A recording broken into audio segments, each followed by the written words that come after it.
Close your eyes, and let the desert open before you. The sands are endless, a golden sea stretching beneath a sky of pale, unbroken blue.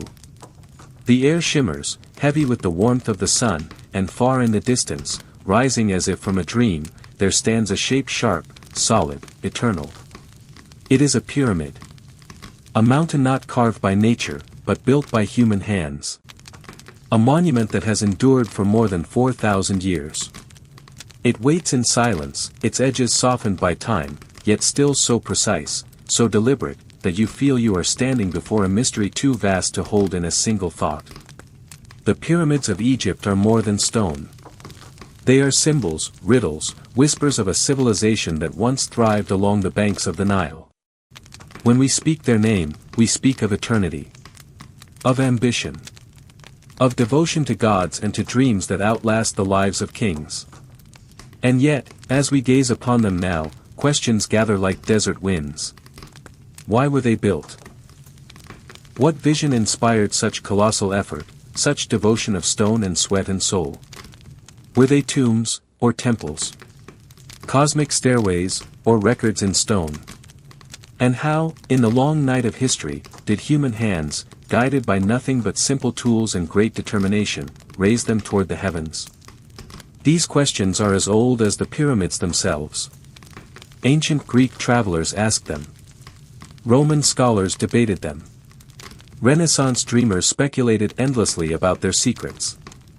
And today, you and I return once more to those same questions, to walk slowly through the sands of time, and to listen. This is not a tale of hurried explanations or dry lists of facts. It is a gentle journey, a bedtime mystery whispered across the centuries. We will walk softly through ancient villages, sail slowly down the Nile at dawn, and stand in the cool shadow of stone that has not moved for millennia. Together, we will explore not just what the pyramids are, but what they mean. And perhaps, by the end, we will feel closer to the people who dreamed them into being. The desert eternal. To understand the pyramids, we must first understand their stage, the desert. Imagine it now. At night, the desert is still, and the stars burn fiercely above. They are closer here, it seems, because the air is so dry, so clear, so untouched by smoke or clouds. The constellations that guided sailors and storytellers for ages shone also above the Nile, and the Egyptians watched them carefully. They believed that the heavens and the earth were reflections of one another, that life and death were linked, and that, in the day, the desert shifts into a place of intensity. The sun is not gentle, but commanding. It demands respect. It demands shelter. Life clings to the ribbon of the Nile, and beyond its waters, the land falls silent. Only the wind moves. Only sand drifts. In that silence, a monument can stand forever, untouched by forest or flood. Stone laid carefully, layer by layer, could wait here for eternity. The Egyptians knew this. They saw in their desert not just a barren place, but a canvas for immortality. The river of life. And then there is the Nile, the giver of all things. Every year, like clockwork, it swelled and spilled over its banks, soaking the land with rich black soil. Without the Nile, there would have been no Egypt, no kingdom, no pharaohs, and no pyramids. The rhythm of its flood became the rhythm of life. Fields blossomed. Villages thrived. And in that abundance, kings dreamed greater dreams. They sought not just to rule in life, but to rule beyond death. To live forever among the stars, or in the company of gods. The Nile was a teacher of cycles of life, death, and renewal. It showed the people that endings were not final. That after death, something new could be born. And so the pyramids, rising from desert sands, were more than tombs. They were promises carved in stone. The first questions. Now, as you stand before the Great Pyramid in your mind, imagine the scale of the effort. 2 million blocks of stone, each weighing tons. A base so wide it could hold entire city blocks. Its sides once shone with polished limestone, reflecting the sun so brilliantly that from miles away, it seemed like a stairway of light. Why build this? Why devote so much of a kingdom's strength to a single monument? The easy answer is, for a tomb. But easy answers seldom tell the whole story. The Egyptians saw their kings not simply as rulers, but as living gods. When they died, they did not vanish. They transformed. They became one with the divine. And the pyramid was the bridge, the ladder, the cosmic machine that made this transformation possible. Yet the pyramid is also a riddle of numbers, of astronomy, of alignment with stars. Its proportions echo patterns that seem almost universal. Did the builders know this? Or did they simply follow practical needs, with beauty emerging naturally? As you drift deeper into the story, the mystery of the pyramids is not only how they were built, but why. And in that why, we find the heart of Egypt itself. We will open the scrolls of belief, glimpse the sacred texts, and trace the lines of myth that wound themselves into every block of stone. And with each step, we will linger. We will not rush. Because the pyramids were not built in haste, and they should not be studied in haste. So let us begin, together, this dreamlike wandering. From the cradle of the Nile to the shadow of eternity, from the first simple tombs to the great wonders of Giza. As the desert wind carries us softly, we will search for the reason behind the question. Why did ancient Egypt build pyramids? The Nile and the birth of Egypt. The story of the pyramids cannot begin with stone. It must begin with water. Not the oceans, wide and restless. Not the rains, scattered and fleeting. But one river long, patient, eternal. The Nile. Imagine it now. At dawn, the surface of the river glimmers like polished bronze, carrying the first light of the sun across its gentle ripples. The air is cool, still touched by night. Birds drift above the reeds, their wings brushing the mist that rises from the water. A fisherman leans from his small boat, casting a net with practiced grace. Along the banks, the fields stir as the people of Egypt wake to begin their day. The Nile is not just a river. It is a world entirely. A giver of life. A pathway through time. A thread of green running through the desert's endless brown and gold. Without it, there would be nothing. No cities, no kings, no monuments. Only silence. Only sand. The rhythm of the flood. The Nile has a heartbeat. Each year, in the heat of summer, rains fall far away in the mountains of Ethiopia. The waters travel northward, swelling, surging, carrying silt and soil with them. By the time the flood reaches Egypt, the river bursts its banks, spreading dark, fertile mud across the flatlands. The people of Egypt wait for this. They watch the waters rise, marking their levels carefully on stone gauges called nilometers. Too little water, and famine threatens. Too much, and villages drown. But when the balance is right, the land becomes a miracle. Seeds sprout, crops thrive, and the kingdom flourishes. It is this cycle of flood, growth, and harvest that shaped the Egyptian soul. They saw life as a rhythm, an endless turning. Death was not the end. It was the waiting time, the quiet before the river rose again. The pyramids, with their solid stone and eternal promise, were born from this same rhythm. In this safety, culture blossomed. Craftsmen shaped pottery. Farmers built irrigation ditches. Priests whispered prayers to the gods of sky, sun, and earth. Stories were carved on bone and ivory, painted on walls, carried on the wind from fire to fire. And above all, the river remained. Always steady. Always faithful. The gift of the Nile. The Greek historian Herodotus once wrote, "Egypt is the gift of the Nile." Though he lived thousands of years after the first pyramid rose, his words still ring true. From the river came food, water, clay for bricks, reeds for writing, fish for sustenance, and routes for travel. Boats floated easily downstream, carried north to the sea, and when the wind blew southward, sails filled and carried them home again.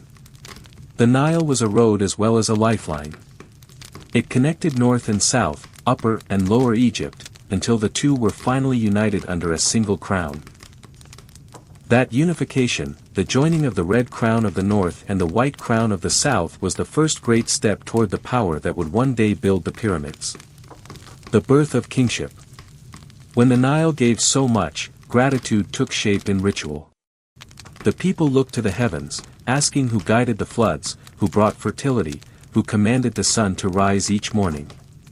They gave names to their gods: Ra, the sun; Osiris, the lord of death and rebirth; Isis, the mother; Horus, the falcon who watched from the sky. But God seemed distant, unreachable.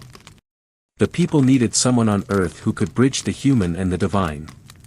And so the idea of kingship was born. The king, or pharaoh, was not just a man. He was the chosen of the gods, a living Horus, a keeper of balance of what the Egyptians called ma'at, harmony, order, the way things should be.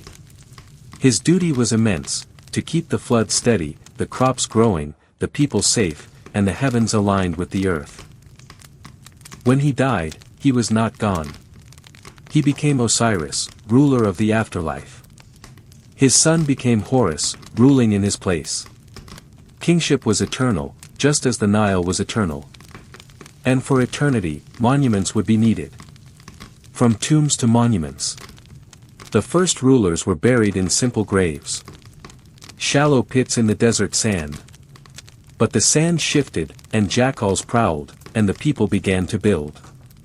Mud brick tombs rose simple at first, then more complex. These early tombs are called mastabas, flat-roofed, rectangular structures with sloping sides. Within them, kings and nobles were laid to rest, surrounded by offerings of food, tools, and treasures for the journey beyond.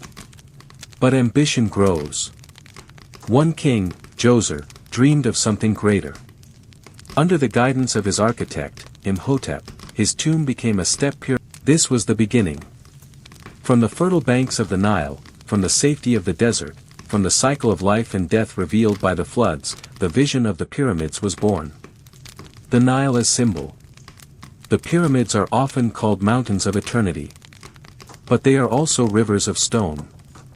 Their very shape, wide at the base, narrow at the top, reflects the flow of life from many to one, from earth to heaven, from birth to death to rebirth. The Nile taught this lesson every year. The waters receded, leaving life behind. Crops grew, people flourished, and then the cycle returned. The pharaoh, like the Nile, was eternal. He died, but he lived again, through ritual, through stone, through memory. And so the Nile was not only a giver of food and water. It was the teacher of eternity. Without it, there would have been no pyramids. A slow awakening. As you rest with this thought, picture the land at twilight. The day's heat has faded, and the cool breath of night slips across the water. Villagers gather by small fires. Children laugh, chasing each other in the dark. Farmers share bread and beer, their bodies weary but their hearts light. Priests lift their eyes to the stars, marking the constellations, whispering prayers to the gods. Somewhere, a king dreams of stone.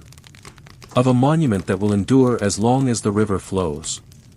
Of a place where life and death will meet, where he will ascend to the heavens as the Nile returns to the earth. The dream has begun. The Nile has given birth not just to Egypt, but to eternity. The age of kings and the vision of eternity. The Nile gave Egypt its life, but kingship gave it shape.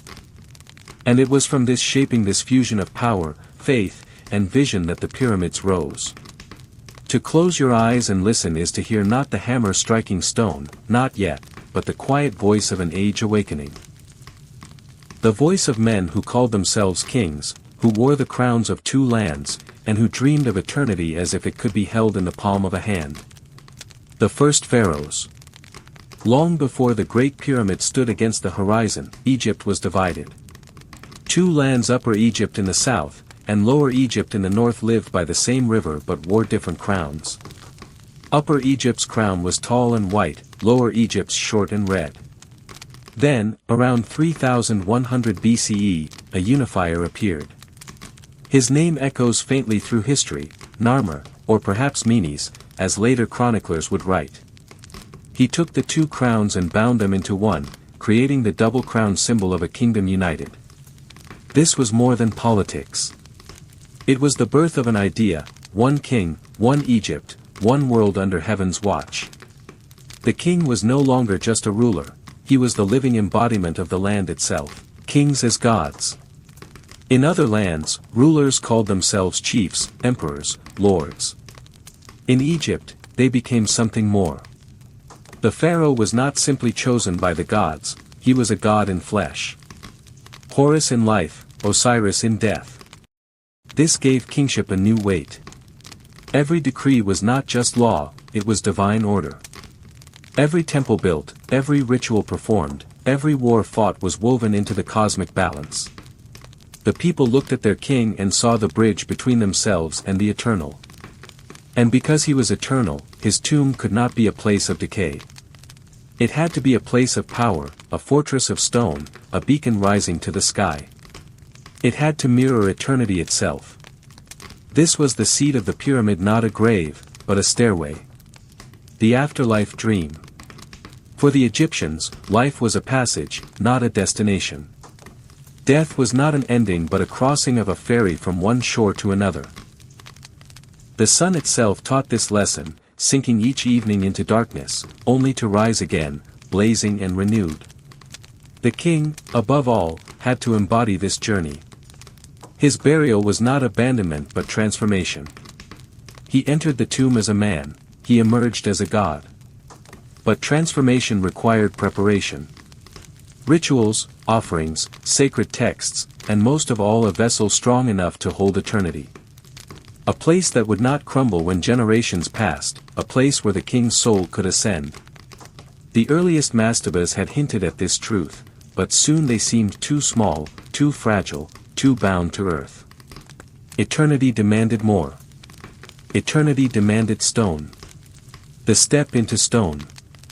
It was under King Djoser, around 2700 BCE, that the dream crystallized. His architect, Imhotep, part priest, part engineer, part visionary, looked at the old mud brick tombs and saw something greater. Why should a tomb be flat, hidden, or small? Why not build upward, toward the sun? Why not raise a mountain of stone? And so the step pyramid at Saqqara was born. 6 great tiers of limestone, stacked like a stairway to heaven. For the first time, stone was shaped not for shelter or for walls, but for eternity. Imagine it as it once stood, smooth white casing stone glistening in the sun, priests in white robes chanting prayers, incense rising in curling smoke. Around it spread a vast complex of temples, courtyards, storerooms, corridors. Not just a tomb, and so experimentation began. The pyramid at medium, collapsing yet ambitious. The bent pyramid at Dashur, changing angle mid-rise as builders struggled to master weight and balance. The red pyramid, vast and triumphant, its name drawn from the warm glow of its limestone. Each attempt was a lesson. Each stone, a step toward perfection. The Great Vision. By the time Khufu, also known as Cheops, rose to the throne around 2580 BCE, the idea had ripened. Egypt was wealthy, its administration strong, its craftsmen skilled, its vision clear. Khufu dreamed of a pyramid greater than all before. Not a stairway of steps, not an experiment in angles, but a flawless mountain of stone, its sides aligned with the cardinal points, its bulk rising higher than any structure mankind had ever known. The Great Pyramid of Giza was conceived. To imagine its birth is to imagine more than stonecutters and laborers. It is to picture a society united in a single vision. Farmers worked the fields when the Nile's waters receded, and when the floods returned, they carried stones for the king. Craftsmen shaped blocks with copper tools, while overseers measured alignments with astonishing precision. Priests performed rituals, blessing each stage as sacred. This was not merely construction. It was a creation. A monument not only to a king, but to the cosmic order itself. Eternity made visible. Why such scale? Why such effort? Because the pyramid was not just for Khufu. It was for Egypt. It was proof that the kingdom was eternal, as steady as the Nile, as enduring as the sun. Its shape wide at the base, narrowing to the summit mirrored the rays of the sun descending to earth. The pharaoh, buried within, was lifted heavenward along those rays, joining Ra, the sun god, in his endless journey across the sky. Each block of stone was a prayer, each angle a hymn, each chamber a mystery. To stand before it, even now, is to feel the silence of eternity pressing against the heart. Kingship and vision. And so, the Age of Kings was more than politics. It was the forging of an eternal dream. Kings did not simply rule, they imagined. They looked at the desert, endless and empty, and saw eternity rising in stone. Through them, Egypt's vision of life and death took form. Through them, myths of gods became walls, chambers, passageways. Through them, the river's rhythm became a pyramid's angle. The people followed, willingly. For in serving their king, they served eternity. In building his tomb, the Age of Kings has begun.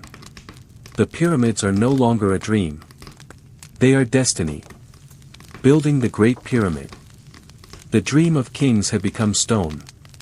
But stone, in its raw state, lay scattered across quarries, mountains, and riverbanks.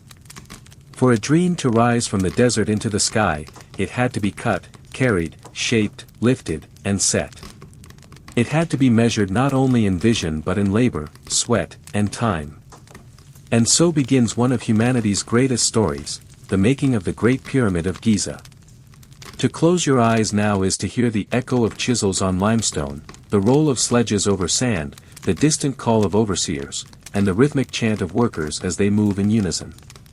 Yet behind every sound lies silence, the silence of eternity, of a vision so immense that it could only be told through stone. The first cut. Long before the first block was placed upon the plateau of Giza, preparations began.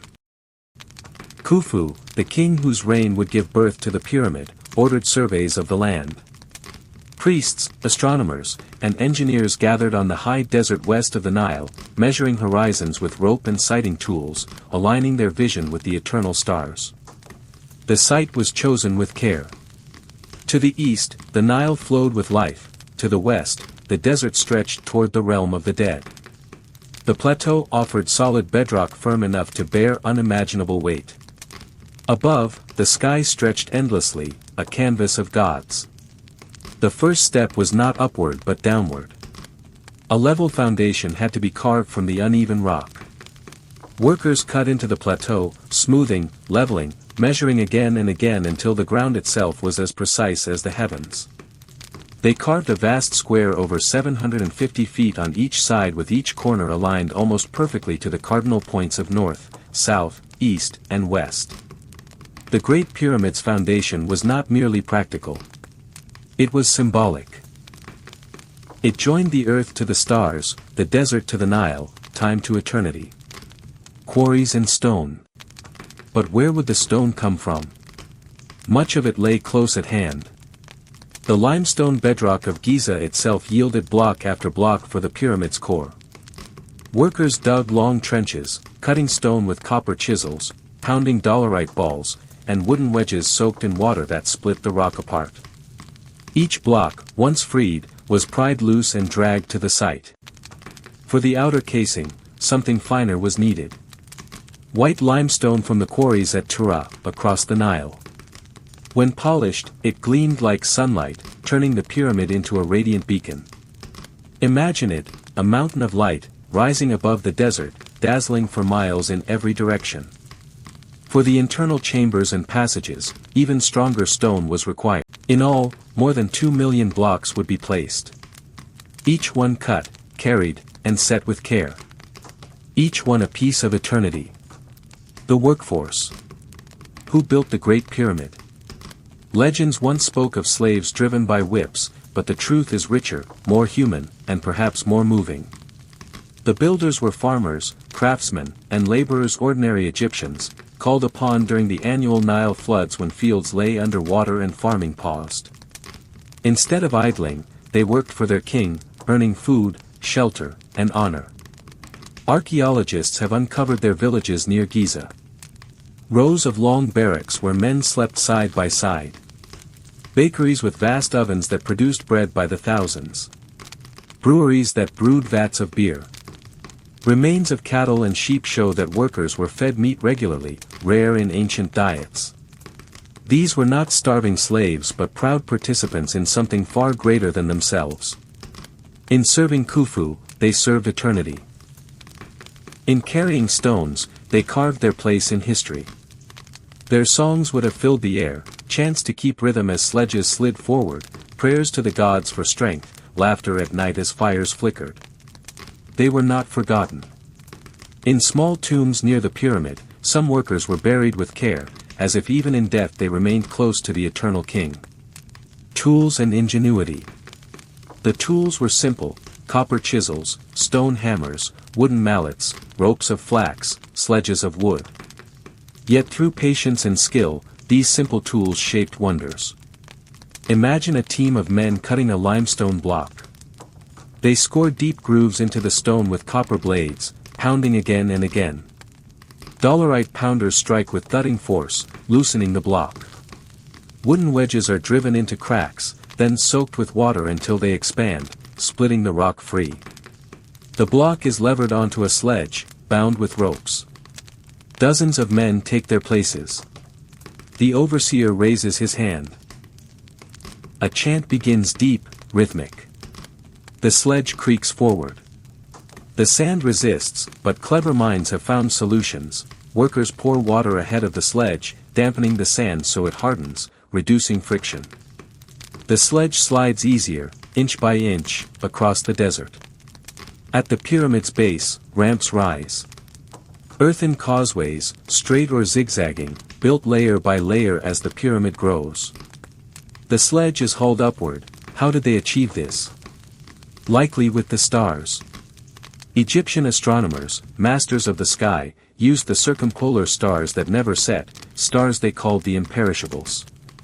By tracking their crossings, they fixed true north. With ropes, sighting rods, and patient observation, they laid out the pyramid's plan. For the Egyptians, this alignment was not technical alone. It was sacred. The king's eternal journey would follow the stars, joining the gods who circled endlessly above. The heart of the pyramid. Within the pyramid, chambers and passageways spiraled into mystery. The king's chamber, built from massive granite blocks, held the sarcophagus, a vessel of stone for a vessel of flesh.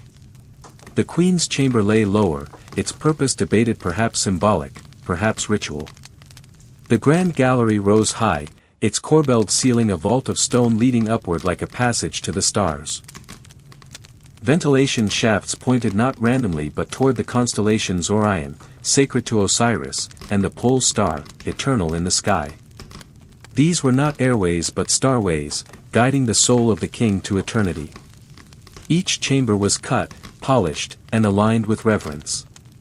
Each block of granite was hauled across 500 miles and set with impossible precision. No mortar binds them, yet they fit so tightly that even a blade of grass cannot slip between. The casing of light. When complete, the pyramid was not rough and jagged as it appears today. Its core was hidden beneath a smooth casing of polished Tura limestone. In the sun, it gleamed like ice. At dawn, the first rays turned it gold. At midday, it shone white and blinding. At dusk, it glowed rose-red, echoing the desert sky. Imagine standing in ancient Giza as the sun struck the pyramid. It would have seemed not of this earth, but a ladder of light, a bridge from men to gods. Time and silence. How long did it take? Most say 20 years. 20 years of cutting, hauling, lifting, aligning. 20 years of chants and prayers, sweat and song, births and deaths, seasons flowing as the Nile rose and fell. When the last stone was set, silence must have fallen. Workers stepped back. Priests raised their hands in blessing. The desert, for a moment, held its breath. There it stood, a mountain not of sand but of stone, not of chance but of vision. The Great Pyramid. Beyond the stone. To us, it is a monument of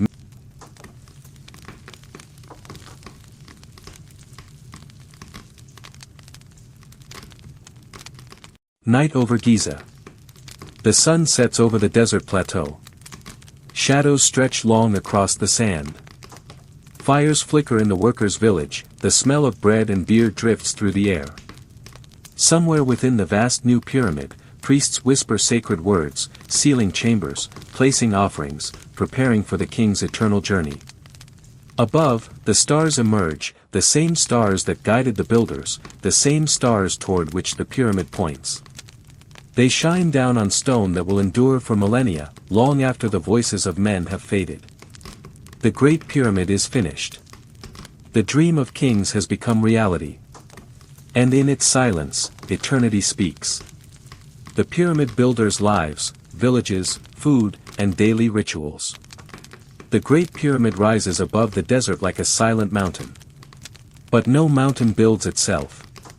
Behind every stone stood hands, hearts, and lives. The vision of Khufu could only be realized by tens of thousands of men and women whose days were filled not with eternity but with bread, beer, sweat, and song. To understand the pyramid is not only to gaze at its height but to step into the dust of its builder's village. To smell the smoke of ovens, to hear the splash of water jars, to taste the bread and beer that fueled the work, to see the rituals and laughter that kept spirits alive. The story of the pyramid is not just stone. It is flesh. The village of builders. At the foot of the Giza plateau, archaeologists uncovered a city hidden beneath the sand for over 4,000 years.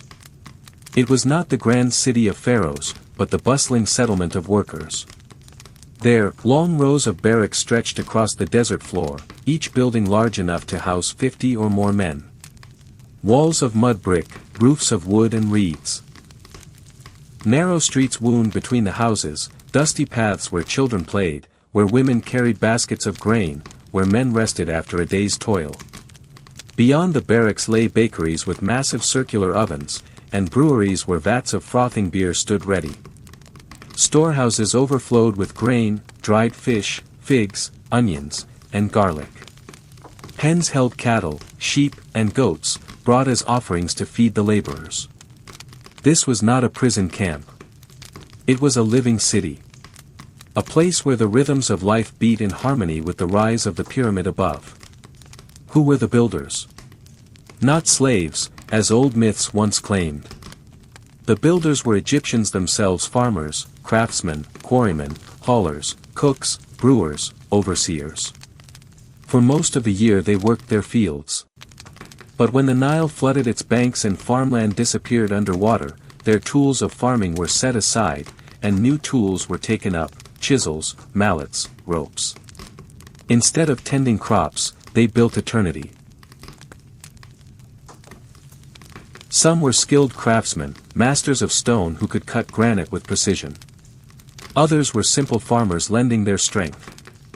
All were organized in teams, often named with humor or pride. We know of crews called Friends of Khufu or the Drunkards of Menkaure. They painted their names on blocks, leaving echoes of camaraderie across millennia. It was more than labor. It was service to their king, and through him, service to the gods. Each man was a part of something far larger than himself. The rhythm of the day. The day of a pyramid builder began before sunrise.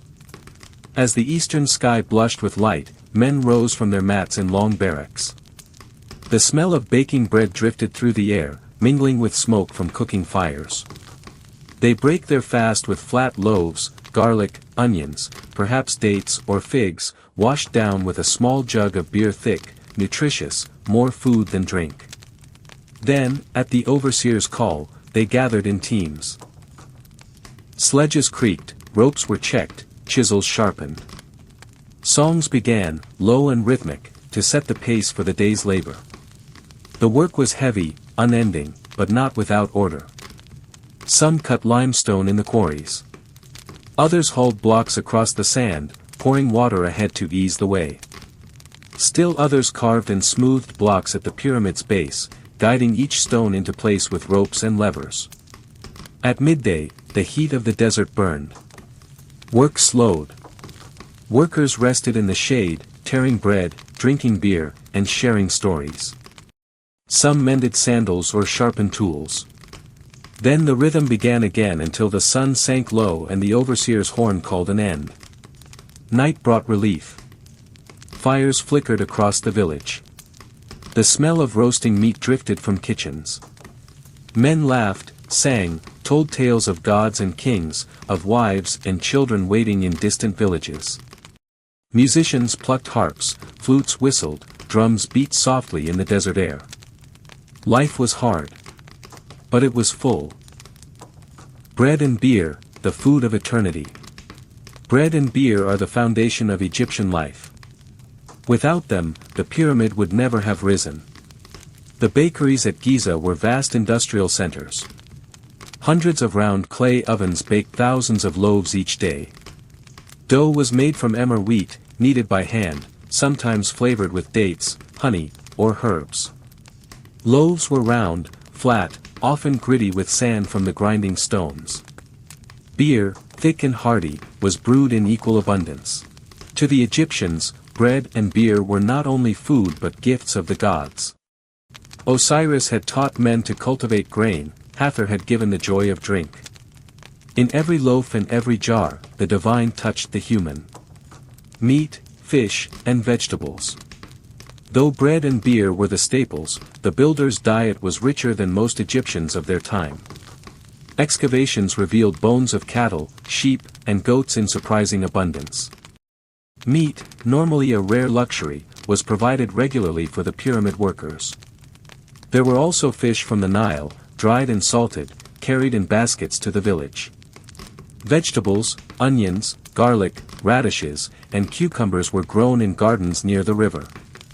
Fruits such as dates, figs, and sycamore fruit offered sweetness in the desert. This was no meager sustenance. The workers were nourished well, for strength was their wealth, and their strength built eternity. Rituals and beliefs. Each day began not only with food and labor but with ritual. Priests blessed the work, offering prayers to the gods of the Nile, the desert, and the sky. Incense curled in the morning air, smoke rising like whispers to the heavens. For the builders, every task was sacred. Cutting stone was not merely labor, it was shaping eternity.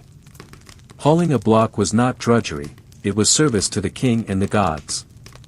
At night, fires in the village glowed like stars fallen to earth. Stories were told of Ra, sailing his solar bark across the sky, of Osiris, who ruled the underworld, of Isis, who wove magic to restore life. Workers found meaning in these tales, strength to rise each dawn. Some rituals were small and personal. A man might carry an amulet of Hathor for protection. Another might whisper a prayer to Ta, patron of craftsmen, before raising his chisel. A mother might teach her child to sing hymns as she baked bread. In every gesture, the divine touched the daily. Music and joy. Though their labor was immense, the builders were not joyless. Life in the village was filled with music and laughter. Flutes, harps, drums, and clappers echoed at night. Songs praised the king, mocked overseers, or simply celebrated life. Dancers twirled in the firelight, their shadows leaping against mud brick walls. Laughter flowed as freely as beer. Men joked about the weight of stones, about blisters on their feet, about the endless commands of foremen. Children chased each other through the alleys, women gossiped as they ground grain, old men told tales of ancestors. The pyramid may have been eternal, but life was immediate and it was lived fully. Illness, injury, and care. The work was hard, and not without danger. Stones crushed, tools cut, heat drained strength.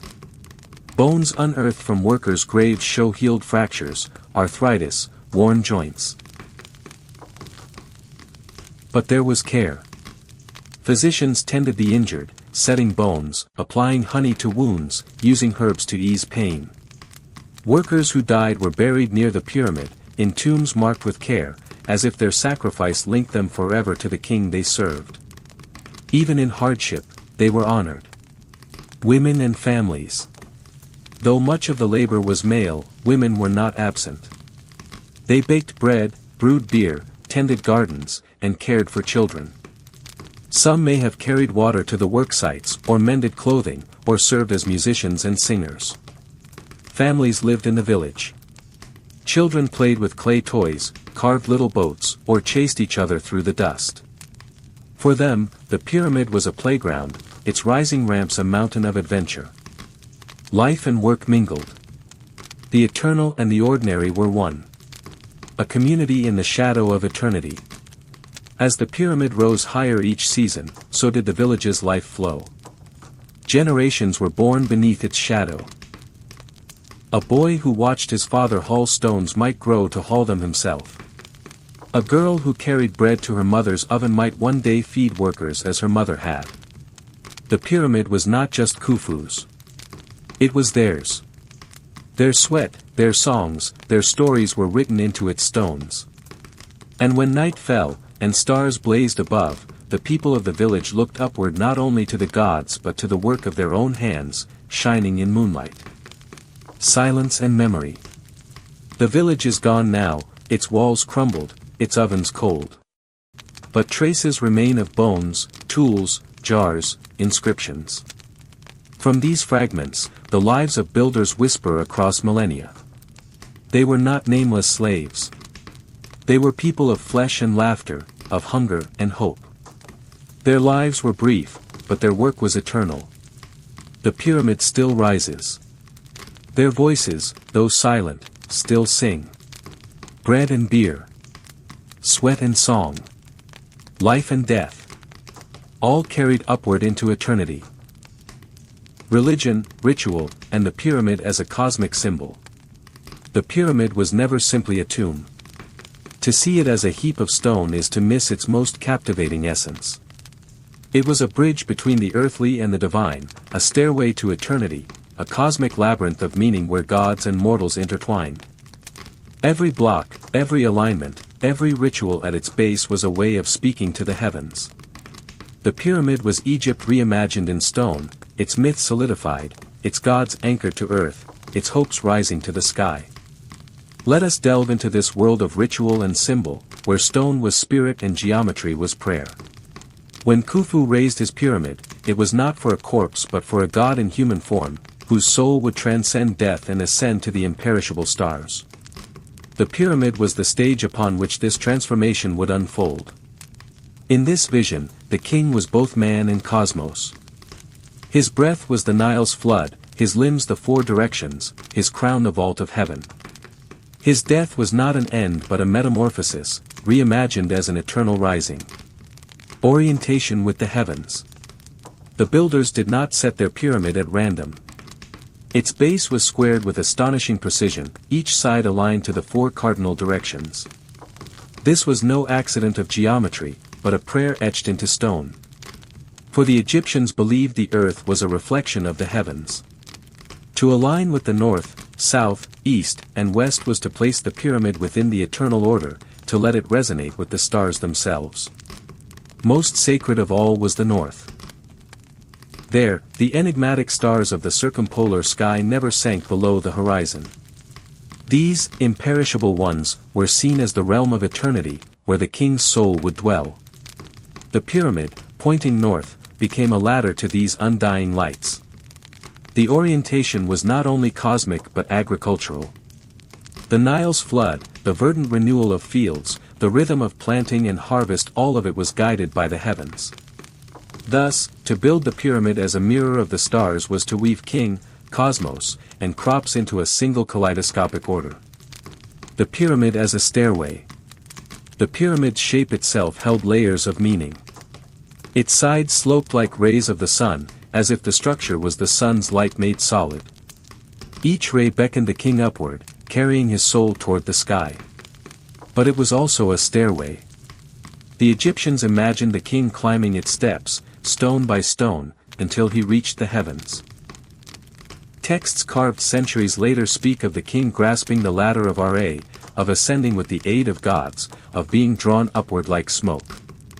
To the builders, each block was more than a stone. It was a rung of eternity, a step in the king's eternal ascent.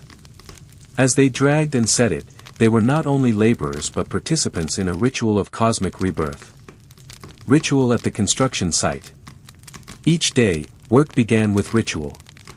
Priests offered incense at the site, libations poured upon the sand. The smell of burning myrrh rose with the morning sun, drifting toward the pyramid's looming bulk. The workers' victuals themselves were sacred bread, beer, onions, gifts of Osiris, Hathor, and the fertile Nile. To eat was not merely to feed the body but to take part in divine sustenance. Every loaf, every jug was an echo of the eternal verdant flood that nourished Egypt. The funerary temple and sacred pathways. At the pyramid's base rose a temple, a place of offerings, prayers, and eternal rituals. Here priests tended the spirit of the king, long after his body was sealed within. Each day they brought bread, beer, meat, incense, and flowers. They recited hymns, rang sistrums, and burned oils. From the Nile to the pyramid stretched a long causeway, roofed and decorated with painted scenes. Along this passage, processions once moved like rivers of devotion. Statues of the king were carried, chants rose, incense clouds drifted upward. The temple, the causeway, the pyramid, these were not separate buildings but parts of one intricate design. A cosmic map, a labyrinth of movement and symbol, through which the king's spirit traveled again and again, nourished by ritual and song. The pyramid texts, words of power. Though Khufu's pyramid holds no visible inscriptions, later pyramids bear the pyramid texts, the oldest religious writings known. These words, carved into stone, are spells, hymns, invocations and the very breath of eternity.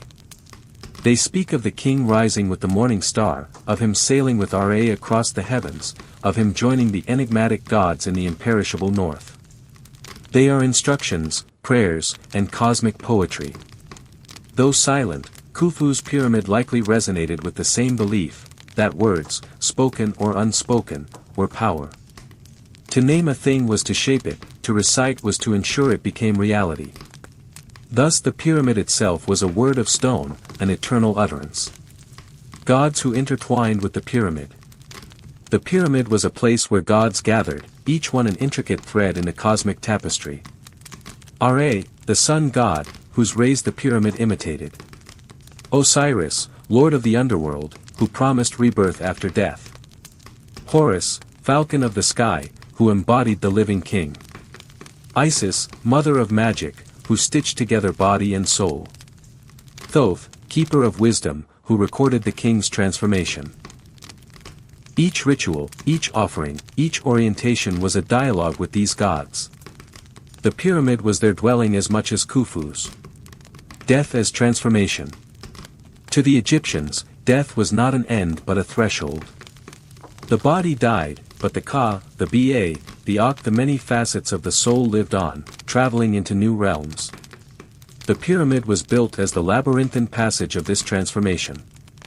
Deep inside, corridors and chambers formed a mist. The king's Ka was fed by these victims. Bread was laid as if hot from the oven, beer poured as if freshly brewed. Meat was roasted, fruits placed, flowers arranged. Smoke rose from incense, carrying prayers upward. This ritual feeding bound the dead and living, the divine and earthly. The pyramid itself became a great table upon which the gods and the king dined forever. The pyramid as cosmic map. Seen from afar, the pyramid is a mountain of stone. But seen with the eye of faith, it is a map of the universe. Its base is the earth, square and solid. Its sides are in 4 directions. Its apex is the point of heaven, where mortal and divine intertwine. Its hidden passages are the underworld, its chambers the crucibles of transformation. The pyramid beckons the soul to climb, to journey, to ascend. It is a miniature cosmos, a kaleidoscopic reflection of heaven, earth, and underworld woven into one. Silence and eternity. Today the pyramid stands silent. The rituals are gone, the priests departed, the temples ruined. But its stones still hold meaning. They are still aligned to the stars, still sloped like the sun's rays, still rising above the desert as if in mid-prayer. To walk near it is to feel the weight of eternity. To gaze at its height is to hear the echo of hymns. The silence itself is ritual, the stone itself is scripture. The pyramid has outlasted its priests, its builders, even its pharaoh. Yet it still speaks. It still beckons us to ponder the eternal. A living tapestry. Thus, the pyramid was not merely built. It was live. It was sung, prayed, and nourished with victuals, laughter, tears. It was a crucible of faith, a labyrinth of meaning, a stairway for the king and a mirror for the cosmos. It was Egypt itself reimagined in stone. Bread and beer. Stars and gods. Flesh and spirit. A kaleidoscopic unity where all things intertwined. Even now, the Great Pyramid does not rest as a relic of the past. It is alive, eternal, a prayer written in geometry, a song carved in stone, a captivating enigma that still beckons us to lift our gaze from earth to the heavens. Mysteries, theories, and modern discoveries. The pyramids rise from the sands not only as monuments of stone, but also as monuments of mystery. They have stood for thousands of years, their sharp lines softened by wind and time, yet their essence remains unbroken. People gaze at them today much as they did long ago in awe, in wonder, in search of answers.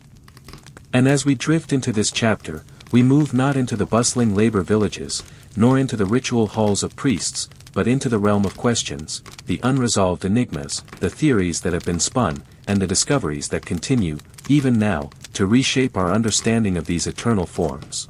Close your eyes, and imagine walking through the desert in silence. The golden sand stretches out endlessly, broken only by three enormous shapes at the horizon, the pyramids of Giza. Their vast presence humbles you, and as you stand beneath them, the air seems charged with the weight of history. How were they built? Why were they shaped this way? What meanings hide within their geometry? These questions echo across the centuries like whispers carried on the desert wind. The mystery of construction. Perhaps the most enduring question about the pyramids has always been, how were they built? The Great Pyramid of Khufu alone required more than 2 million stone blocks, some weighing as much as 70 tons. And yet it rose in only a few decades, in an age without cranes, without steel, without the machines we take for granted. For centuries, the explanation seemed almost impossible. Were the blocks dragged across the sand? Were they floated on rafts down the Nile? Were there long ramps stretching for miles, or spirals that wrapped around the pyramid as it grew? The truth is still debated, and every generation seems to add a new theory. Some speak of sledges dragged over wetted sand, the grains made slippery by water so they resisted less. Others imagine ingenious ramps that rose and curled, disassembled and rebuilt as the pyramid climbed ever higher. Some imagine teams of workers rolling the stones on wooden cradles, or shifting them upward with levers, one careful lift at a time. Even now, we cannot say with certainty exactly how the ancient builders did it. What we know is that it was possible, because the evidence stands before us. The pyramid is not a fantasy, but stone reality. And in that reality lies the quiet power of human determination. Theories beyond Earth. Of course, when mysteries endure, imagination fills the silence. Across the last century, alternative theories have flourished, whispering that perhaps the pyramids were not the work of human hands alone. Some have suggested that visitors from beyond the earth gave the ancient Egyptians knowledge, or that lost civilizations, now vanished beneath oceans or deserts, shared secrets we can no longer comprehend. These ideas, though lacking evidence, reflect the deep awe the pyramids inspire. Their scale is so vast, their perfection so astonishing, that many find it hard to believe they could be the work of ordinary people. Yet perhaps that disbelief tells us more about ourselves than about the ancients. It reminds us that we often underestimate the patience, creativity, and skill of those who came before us. And so, whether one listens to the wild tales of alien architects, or to the sober reconstructions of archaeologists, the pyramid continues to invite wonder. Its mystery is a mirror for the human imagination, reflecting back our endless the geometry of eternity. Another puzzle lies not only in the construction, but in the design itself. The pyramid is not simply a mountain of stone. It is precise. Its sides align almost perfectly with the cardinal points north, south, east, and west. Its base is nearly square, with astonishing accuracy considering the tools available. The slope of its sides follows proportions that resonate with mathematics, astronomy, and perhaps even cosmology. Was this precision an accident? Almost certainly not. The Egyptians were master observers of the sky. They watched the stars, the movement of the sun, the flooding of the Nile. They understood cycles, rhythms, and the sacred geometry of the world around them. To align a pyramid was not only an engineering task, it was a sacred act, placing the tomb of the pharaoh within the great order of the universe itself. Even today, scientists measure the pyramid and find relationships hidden in its form.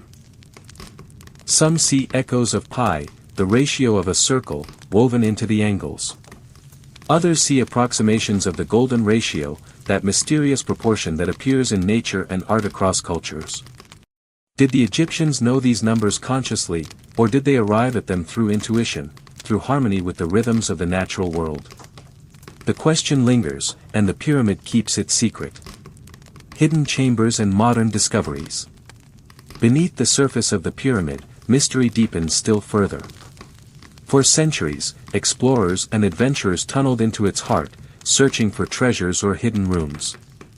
Some chambers were discovered, the king's chamber, the queen's chamber, the grand gallery, each one filled with silence, echoing with the breath of time. But whispers persisted that more rooms lay undiscovered, sealed in darkness since the day the pyramid was completed. In recent years, modern science has joined the search. Using cosmic rays and advanced scanning technologies, researchers have peered into the stone itself. And what they found astonished the world: voids, empty spaces hidden high above the grand gallery, chambers whose purpose we still do not know. Were they structural, relieving the weight of stone? Or were they symbolic, built as part of a grand design we cannot yet read? The discovery reminds us that the pyramid is not finished. It is not a closed book, but a text still unfolding. Even now, it reveals new mysteries, as if guarding them carefully until the right moment comes. The pyramid and the stars. Another layer of mystery stretches beyond Earth itself, into the sky. Many scholars have, if this is true, then the pyramids were not merely tombs. They were part of a cosmic map, a bridge between heaven and earth. For the ancient Egyptians, the afterlife was not vague or abstract, it was a journey through the stars, a transformation that linked the pharaoh's soul to the eternal cycle of the cosmos. To stand before the pyramid, then, was to stand before the universe itself, stone reflecting starlight, architecture echoing the heavens. Enduring questions. And so we arrive at the heart of the matter: the pyramids endure not because they have given us all their answers, but because they have not. Their stones keep their silence. They remind us that some mysteries may never be fully solved, that some questions are meant not for closure, but for wonder. As you rest with this thought, let the image settle gently in your mind. The pyramid at dusk, its shadow stretching across the desert, the sky glowing with stars above. Somewhere inside, hidden chambers wait in darkness. Somewhere outside, theories rise and fall, explanations come and go. Yet the pyramid itself remains, calm, silent, unshaken by the centuries. And in that silence, the mystery lives on. Daily life beneath the shadow of the pyramid. The pyramids are often remembered as monuments of kings, symbols of eternity, and mysteries carved in stone. But beneath their immense presence, something more human unfolded. Villages thrived, fires burned, bread was baked, children played, and laughter echoed across the desert winds. For every massive block that rose into the sky, thousands of smaller lives were woven together beneath its shadow. And in those lives, we glimpse not only the power of kings, but the heartbeat of ancient Egypt itself. Close your eyes for a moment. Picture the desert at dawn. The first light of the sun spills over the horizon, painting the sky with shades of red and gold. In the distance, the pyramid looms, its edges glowing in the morning light, sharp and serene. But nearby, along the edge of the desert plateau, lies a village. Mud brick houses cluster together, their walls warm with the rising sun. Thin curls of smoke drift upward from clay ovens. And slowly, one by one, people awaken to begin another day. This is not the life of pharaohs or priests, but of builders, bakers, farmers, and families. They are the ones who gave the pyramid its reality stone by stone, loaf by loaf, heartbeat by heartbeat. The Workers' Village. Archaeologists have uncovered remains of the Great Workers' Village at Giza, a settlement built to house and feed those who labored on the pyramids. Far from the image of slaves in chains, a myth long dispelled, these were skilled laborers, organized and supported by a system designed to keep the work flowing.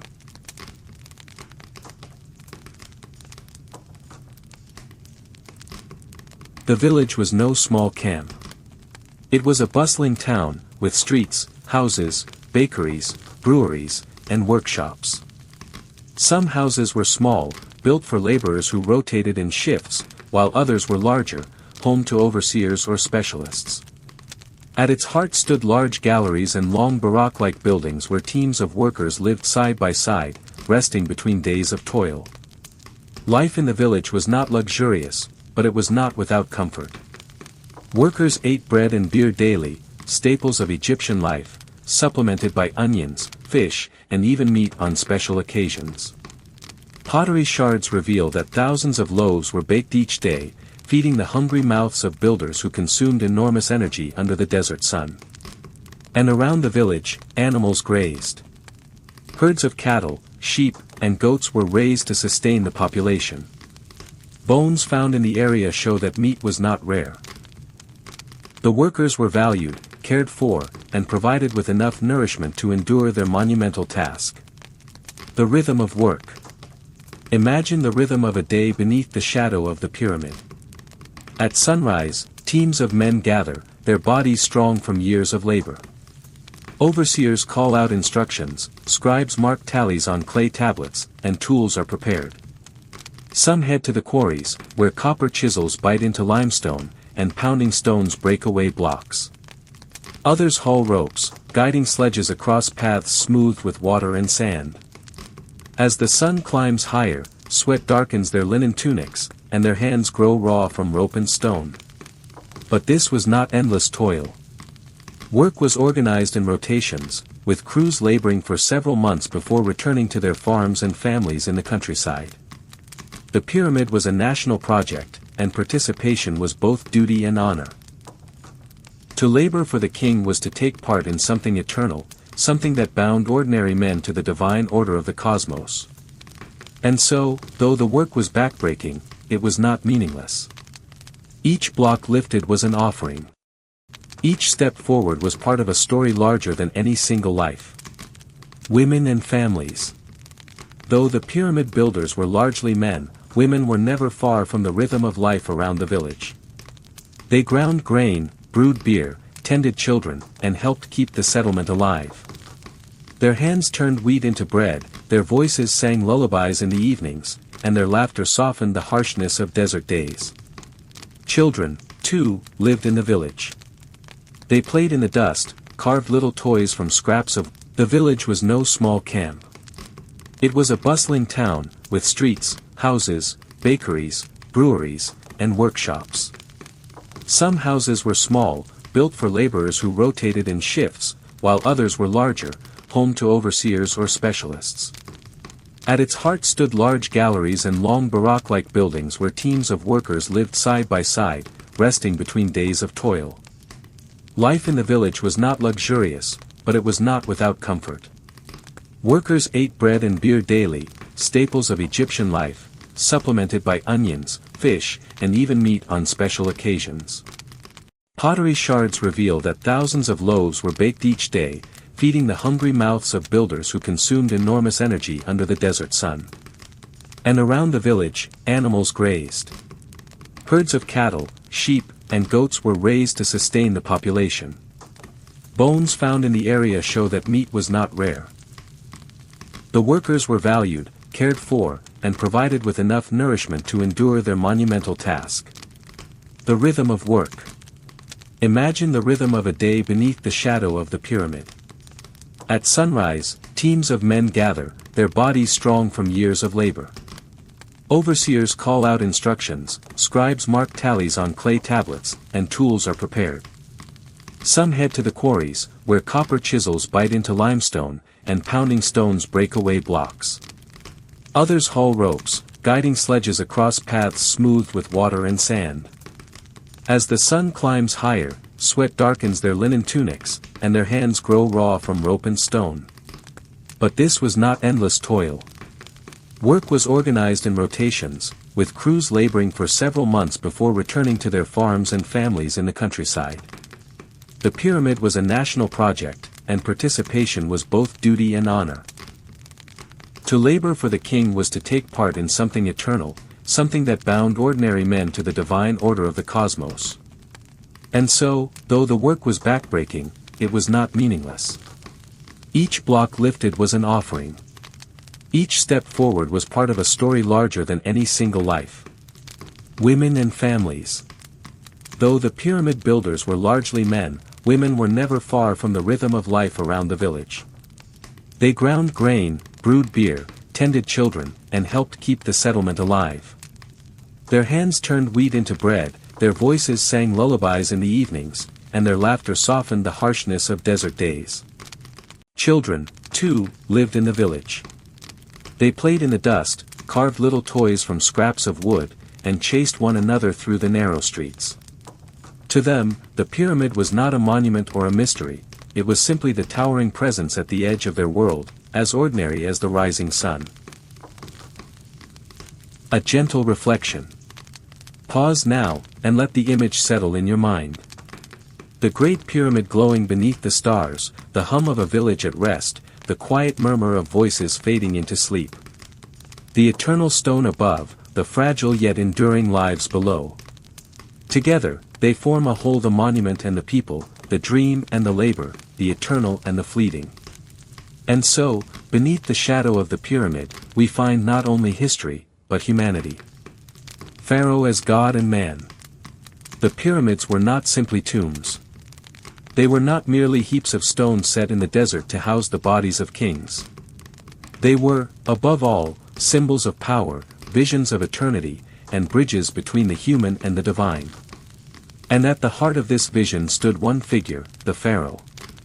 To us, a pharaoh may appear as a distant statue, a name etched in hieroglyphs, or a golden mask shimmering in a museum. But to the ancient Egyptians, the pharaoh was far more. He was the axis around which the universe itself turned. He was king, priest, warrior, judge, shepherd, and God. He was both flesh and spirit, mortal and eternal. He was the bridge between the people and the gods, between the Nile's floods and the rising of the sun, between the fleeting present and the everlasting horizon. And yet, behind this divine aura, the pharaoh was also a man, a child once cradled by his mother, a youth shaped by tutors and priests, a ruler bound by the weight of duty, and a mortal who, in the end, faced the same certainty of death as all men. It is in this tension between godhood and humanity that we find the true story of the pharaoh. And beneath the shadow of the pyramids, this story shines with particular brilliance. The divine king. To the Egyptians, the pharaoh was not simply chosen by the gods. He was, in a very real sense, a god himself. From the moment he donned the crown, he became the living Horus, the falcon god who soared across the skies. Upon his death, he would join Osiris, lord of the underworld, and take his place among the eternal. This divine identity was not symbolic, it was real, woven into the very fabric of Egyptian thought. The Nile flooded because the pharaoh willed it. The sun rose because the pharaoh maintained order. The universe itself remained balanced because the pharaoh upheld Ma'at, the principle of truth, justice, and harmony. When the people looked upon the pharaoh, they did not see only a man. They saw the embodiment of cosmic order. They saw the living proof that the God still walked among them. The human child. But even divine kings must be born as children. Imagine the birth of a prince in a palace overlooking the Nile. The infant cries as midwives rush to swaddle him in fine linen. Priests chant blessings, proclaiming him destined for greatness. Yet within, the child is still a child. He laughs, he cries, he stumbles on unsteady legs. Tutors teach him to read the sacred hieroglyphs, to recite hymns to the gods, to wield a bow, and to sail a boat along the Nile. Priests instruct him in rituals, whispering secrets of the heavens, teaching him that one day, the crown will rest upon his head and with it, the weight of eternity. As he grows, he learns that he is not like other children. When he plays, others bow. When he speaks, scribes write his words. When he enters the temple, even the priests kneel. From his earliest memory, he is surrounded by the aura of divinity, pressed upon him like a second skin. And yet, he feels hunger. He knows fatigue. He may fear storms or dream strange dreams. He is a god, and he is a boy. The weight of the crown. When the prince becomes pharaoh, the transformation is both public and sacred. Ceremonies unfold in temples, incense fills the air, and chants echo through halls of stone. Crowns are placed upon his head, the white crown of Upper Egypt, the red crown of Lower Egypt, and sometimes the double crown, uniting both lands.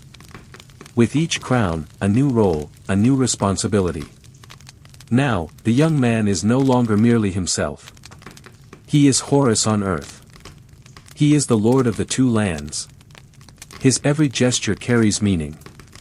His every word becomes law. But this glory carries weight.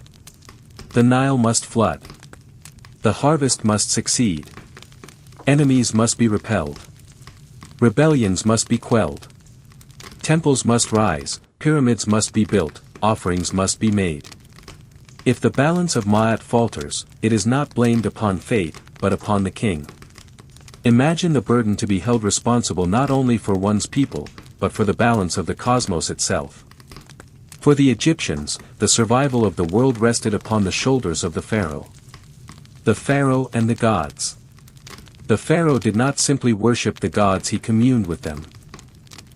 In daily rituals, he stood before statues in temples, burning incense, pouring libations, offering bread and beer. To the people, these statues were divine. But to the pharaoh, they were companions, allies, perhaps even equals. When the people prayed for rain, they turned to the gods. When the priests sought divine favor, they turned to the pharaoh. He was both servant and master, mediator and embodiment. In the great temples, reliefs carved in stone show the pharaoh presenting offerings to gods, Hathor, Isis, Ra, Osiris. In return, the gods stretch forth their hands, blessing him with life, power, and dominion. These images were not mere decoration, they were declarations of reality. To give offerings was to affirm the pharaoh's role in the cosmic order. The pharaoh as warrior. Though often remembered for temples and rituals, the pharaoh was also a warrior. He rode at the head of armies, chariots thundering across desert sands, spears flashing in the sun. In battle reliefs, he is shown larger than life, smiting enemies with divine strength, protected by falcons and lions. This imagery was more than propaganda. War was not simply politics. It was a struggle for Ma'at. Enemies were not only human rivals but embodiments of chaos. To defeat them was to restore balance.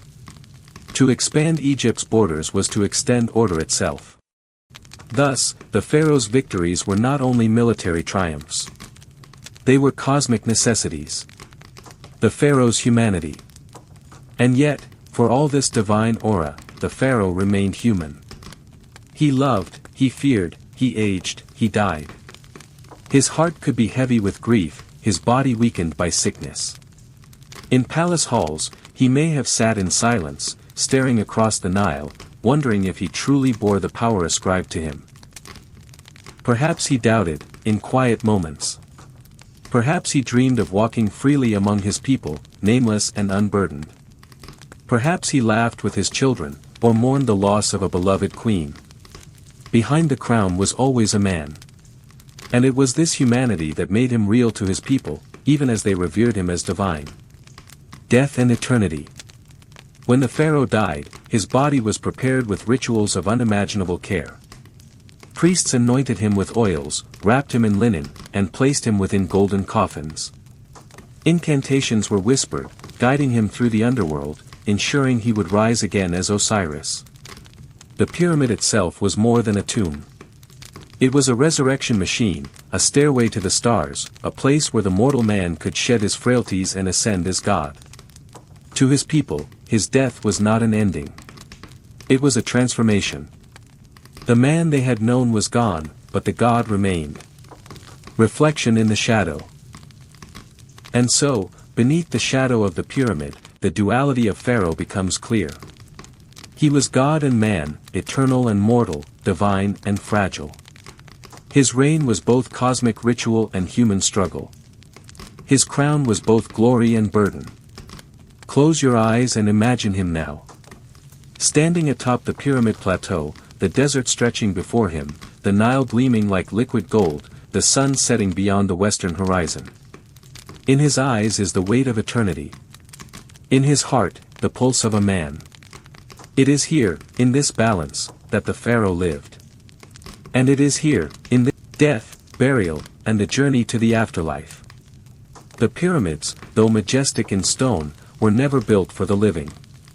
They were raised for the dead, for kings who sought not merely to be remembered, but to live forever. To the ancient Egyptians, death was not an ending. It was a crossing. A passage. A voyage that every soul, no matter how humble or great, must undertake. And at the heart of this belief lay one unshakable conviction: life on earth was fleeting, but life beyond death was eternal. The pyramid was the pharaoh's vessel for that eternal voyage. Each block, each chamber, each carved prayer was designed not to mourn his passing but to ensure his rebirth. For the Egyptians, death was not defeat.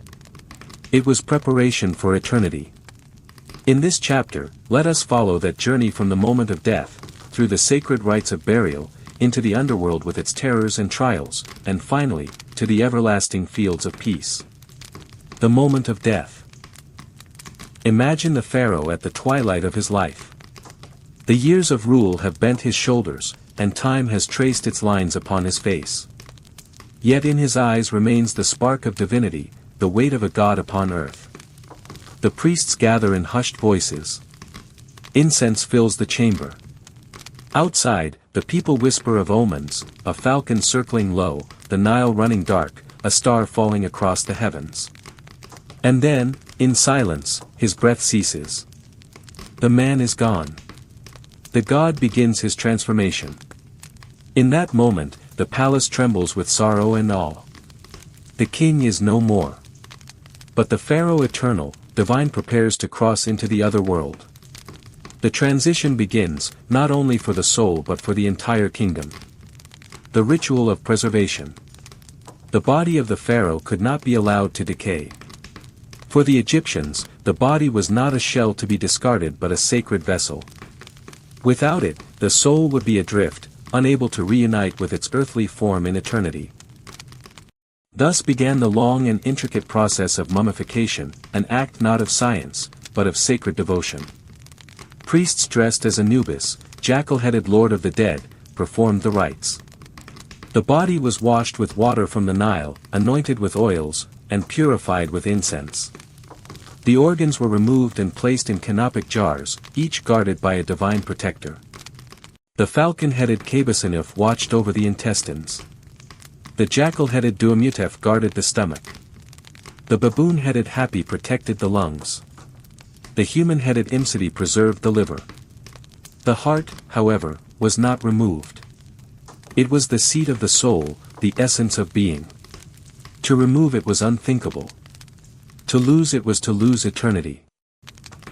Layer upon layer of linen was wrapped around the body, each strip accompanied by prayers and amulets. Scarabs, ankhs, and protective charms were placed carefully, to shield the king from dangers beyond death. At last, the golden mask, a face to shine for eternity, was placed upon the head. What lay before them was no longer a corpse. It was a perfected vessel, ready for the eternal voyage. The funeral procession. When the preparations were complete, the kingdom turned its eyes to the funeral. It was not a moment of despair, but of cosmic transition. The pharaoh would now join the gods. Imagine the procession winding through the desert sands, priests bearing incense, soldiers carrying standards, mourners wailing in rhythmic lamentations. Sacred hymns rose into the sky, mingling with the cries of women tearing their hair, a ritual act of mourning. The mummy of the king was borne upon a sacred bark, a symbolic vessel that echoed the solar boat of Ra. Behind him walked nobles, generals, priests, and family members, each holding offerings of food, gold, and ritual treasures. All of Egypt, it seemed, walked in his shadow. The pyramid loomed ahead, its golden capstone gleaming in the sunlight like the very eye of Ra.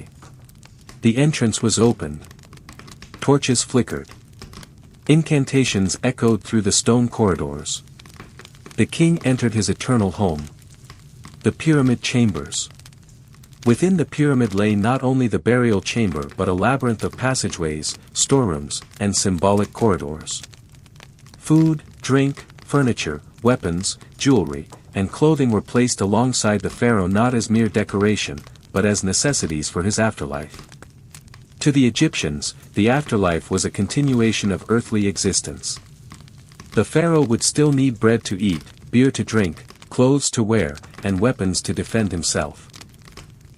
Servant figurines, called ashabdi, were placed in their hundreds, each inscribed with spells that commanded them to labor on the king's behalf in eternity. Walls were painted or carved with hieroglyphic texts, prayers from the pyramid texts, spells from the Book of the Dead, hymns to Ra and Osiris. These words were not literature. They were magic living incantations designed to shield the king, to guide him, to ensure his safe passage through the trials of the underworld. The tomb was sealed. Outside, priests performed the opening of the mouth ceremony, touching ritual instruments to the mummy's lips, ensuring that in the afterlife he could speak, eat, and breathe again. With that final act, the pharaoh was left to begin his eternal journey. The journey through the underworld. Guided by spells, he sailed upon the solar bark, joining Ra as he crossed the nightly heavens. At each hour, he faced trials, monstrous serpents coiled in darkness, gates guarded by fierce demons, waters filled with crocodiles and chaos spirits. Each danger was confronted not with weapons, but with words. Spells, prayers, and names of power became his shield and sword. At times, he was aided by the gods Horus guiding him with falcon wings, Thoth recording his victories, Isis whispering protection. But ultimately, the journey was his alone. The weighing of the heart. At the climax of the voyage came the most feared trial of all, the weighing of the heart. In a great hall, before the thrones of Osiris and the 42 judges of the dead, the pharaoh's heart was placed upon a scale. On the other side of the scale lay the feather of Ma'at, the essence of truth, balance, and justice. If his heart was pure, free from lies and corruption, the scales would balance, and he would pass into eternal life. If heavy with sin, the heart would tip the scales. At once, it would be devoured by Ammit the Devourer, a monstrous beast, part crocodile, part lion, part hippopotamus. To suffer this fate was to suffer the greatest terror, to cease to exist. But the pharaoh, armed with prayers, was not afraid. His heart, preserved by ritual and by the truth of his reign, balanced against the feather. The scales leveled. The judges nodded. Osiris extended his hand. The pharaoh had triumphed. The fields of reeds. Beyond judgment lay reward. The pharaoh now entered the Sekitaru, the fields of reeds. Imagine it, an eternal Egypt, perfect and unchanging. The Nile flowed in endless abundance. Crops grew taller than men. The air was filled with birdsong, the land with joy. Here, the king would live forever, surrounded by ancestors and gods, feasting, hunting, sailing, and ruling in eternal peace. The fields were not a distant paradise. They were a perfected mirror of Egypt itself, a vision of home made eternal. And so, in this eternal land, the pharaoh found his destiny fulfilled. He was no longer mortal, no longer burdened by the trials of rule. He was a god among gods, everlasting. The pyramid as gateway. And yet, back in the desert, his pyramid remained. Rising from the sands, it was more than a tomb. It was a beacon, a stairway, a cosmic gateway. As the sun struck its golden capstone each dawn, it proclaimed to the living that their king had risen to join the gods. For centuries, priests returned to perform rituals, offerings were made at reflection. Close your eyes, and imagine yourself in that ancient world. The desert night stretches around you, the stars glitter like silver upon the black sky. In the distance, the pyramid rises, silent and eternal. Somewhere within lies the pharaoh, wrapped in linen, sailing the underworld, his heart light against the feather of truth. You realize then the message of Egypt, that life is fleeting, but death is not defeat. That beyond the veil lies not darkness, but a journey. That every ending is a transformation. And the pyramid, unyielding against time, still whispers this truth across the ages. Temples, priests, and the guardians of sacred knowledge. The pyramids were not the only houses of the divine. Though their colossal stones rose as eternal monuments to kings, the living pulse of Egypt's spirituality beat elsewhere in the temples. If the pyramid was a gateway to the afterlife, the temple was a bridge between the mortal and the divine in daily life. Here, among towering pylons and shadowed sanctuaries, priests whispered prayers to hidden gods, sacrifices of incense and bread rose with the morning sun, and the mysteries of creation itself were guarded, preserved, and passed down across generations. To step into a temple was to step out of time. Every block of stone, every carved hieroglyph, every statue of a god standing in silent vigil was part of a cosmic engine, one that linked earth with heaven. And at the heart of this world stood the guardians of that sacred knowledge, the priesthood of Egypt. The temple as the cosmic model. To the Egyptians, the temple was not simply a place of worship. It was the universe in miniature. Its architecture was a deliberate echo of creation itself. The outer courtyard represented the world of men open to the sky, filled with sunlight, alive with the bustle of pilgrims. Passing through the pylons' colossal gateways flanked by towers, one entered the sacred realm, moving symbolically from the earthly to the divine. The hypostyle hall, forested with towering columns carved like papyrus and lotus, represented the primordial marsh, the first landscape of creation, where life rose from watery chaos. To walk there was to step back into the dawn of existence. Deeper still lay the Holy of Holies, the dark, hidden sanctuary where the god himself was believed to dwell. Only the highest priests could enter here, to tend the statue of the deity, to dress it in fresh linens, to offer food, drink, incense, and song. This inner sanctum was the heart of the temple, the heart of creation, and the place where heaven and earth touched. Each temple, from the mighty Karnak to the hidden sanctuaries of provincial towns, was thus not only a house for a god but a map of the cosmos itself. The role of the priests. But a temple could not function on stone alone. It lived through its priests an entire class of men and women dedicated to serving the gods, maintaining ritual order, and preserving the sacred balance of Ma'at. Priests were not permanent holy men. In fact, many rotated in and out of service, living ordinary lives outside their term, then returning when duty called. During their service, they purified themselves ritually each day, shaving their heads, bathing several times, wearing only white linen. They were expected to be embodiments of cleanliness, for impurity could not enter the divine presence. Their duties were both practical and mystical.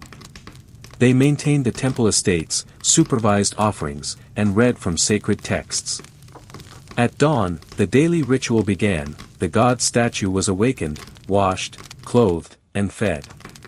Hymns were sung, incense burned, and the doors of the sanctuary opened, allowing the divine power to radiate into the world. This was not a symbolic theater. To the Egyptians, the god truly lived within that statue.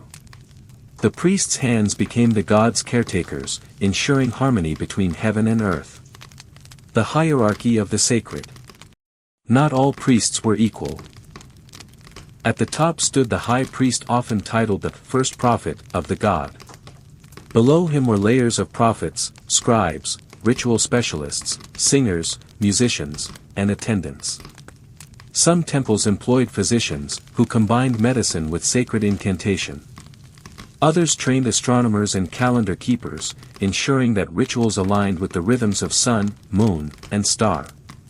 Particularly powerful was the high priest of Ammonius at Thebes, whose influence often rivaled even the pharaoh.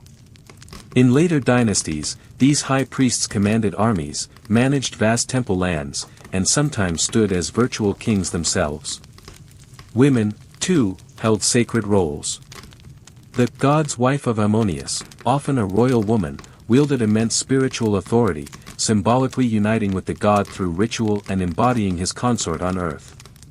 Through this structure, the temple became not only a religious center but an administrative, educational, and even political power in a parallel state within the state. Sacred knowledge, written and spoken.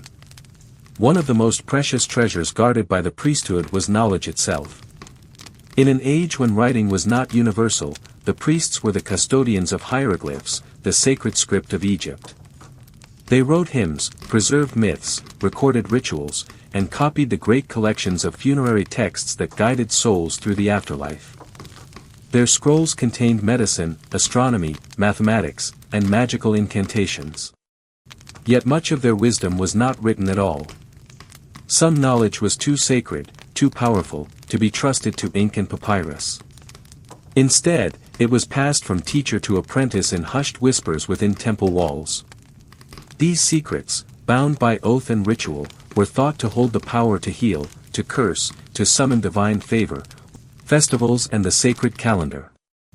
The life of the temple was not confined to its walls. Throughout the year, great festivals carried the god forth into the world, binding temples and people together. During the festival of Opet, for example, the statue of Ammonius was carried from Karnak to Luxor along the Nile, amid music, feasting, and celebration. The god's presence blessed the land, renewed the king's divine authority, and reminded the people that the cosmic order was alive and strong. Such processions were more than civic events. They were cosmic renewals. Each festival replayed the drama of creation, ensuring the world did not slide back into chaos. The priests, through their chants and rituals, served as conductors in this symphony of eternity. Temples as economic powerhouses. The temples were not just spiritual centers, they were economic giants. Each owned vast lands, herds, workshops, and granaries. Farmers labored on temple estates, craftsmen carved statues and offerings, and scribes kept records of harvests and donations. Offerings from kings and nobles enriched the temples further, making them repositories of wealth. In some eras, the resources of the great temples rivaled the treasury of the pharaoh himself. This wealth funded not only the daily rituals but also construction, art, and learning. Thus, the temple stood as a complete world, sacred house, school, farm, treasury, hospital, and stage of eternity. The mystery schools. Among the most intriguing aspects of temple life were the so-called mystery schools. Though historians debate their exact nature, evidence suggests that certain temples served as training grounds for initiates into deeper, hidden knowledge teachings about the soul, the afterlife, the power of words, and the secrets of creation. Candidates were tested through ritual, study, and endurance. They learned hymns, mastered hieroglyphs, memorized incantations, and studied the cycles of the stars. The greatest among them might be initiated into the mysteries of Osiris, the death and resurrection of the god, mirrored in the destiny of every soul. Such initiations were not for all. They were reserved for the chosen few, those who proved worthy to bear the weight of forbidden knowledge. And so, within the shadowed halls of temples, Egypt preserved a spiritual tradition that fascinated seekers for millennia, from Greek philosophers to Renaissance mystics. The temple as eternal guardian. Even today, the ruins of Egypt's temples stand like echoes of another world. At Karnak, columns soar like stone forests, their carved papyrus capitals reaching toward the heavens. At Abu, festivals and the sacred calendar. The life of the temple was not confined to its walls. Throughout the year, great festivals carried the god forth into the world, binding temples and people together. During the festival of Opet, for example, the statue of Ammonius was carried from Karnak to Luxor along the Nile, amid music, feasting, and celebration. The god's presence blessed the land, renewed the king's divine authority, and reminded the people that the cosmic order was alive and strong. Such processions were more than civic events. They were cosmic renewals. Each festival replayed the drama of creation, ensuring the world did not slide back into chaos. The priests, through their chants and rituals, served as conductors in this symphony of eternity. Temples as economic powerhouses. The temples were not just spiritual centers, they were economic giants. Each owned vast lands, herds, workshops, and granaries. Farmers labored on temple estates, craftsmen carved statues and offerings, and scribes kept records of harvests and donations. Offerings from kings and nobles enriched the temples further, making them repositories of wealth. In some eras, the resources of the great temples rivaled the treasury of the pharaoh himself. This wealth funded not only the daily rituals but also construction, art, and learning. Thus, the temple stood as a complete world, sacred house, school, farm, treasury, hospital, and stage of eternity. The mystery schools. Among the most intriguing aspects of temple life were the so-called mystery schools. Though historians debate their exact nature, evidence suggests that certain temples served as training grounds for initiates into deeper, hidden knowledge teachings about the soul, the afterlife, the power of words, and the secrets of creation. Candidates were tested through ritual, study, and endurance. They learned hymns, mastered hieroglyphs, memorized incantations, and studied the cycles of the stars. The greatest among them might be initiated into the mysteries of Osiris, the death and resurrection of the god, mirrored in the destiny of every soul. Such initiations were not for all. They were reserved for the chosen few, those who proved worthy to bear the weight of forbidden knowledge. And so, within the shadowed halls of temples, Egypt preserved a spiritual tradition that fascinated seekers for millennia, from Greek philosophers to Renaissance mystics. The temple as eternal guardian. Even today, the ruins of Egypt's temples stand like echoes of another world. At Karnak, columns soar like stone forests, their carved papyrus capitals reaching toward the heavens. At Abu Simbel, colossal statues of Ramses II gaze across the desert, immovable and eternal. At Philae, the last temple of Isis whispers of an age when the old gods lingered into the dawn of Christianity. By the end of Pepi II's reign, which may have lasted more than 90 years, the central authority of the pharaoh was weakened.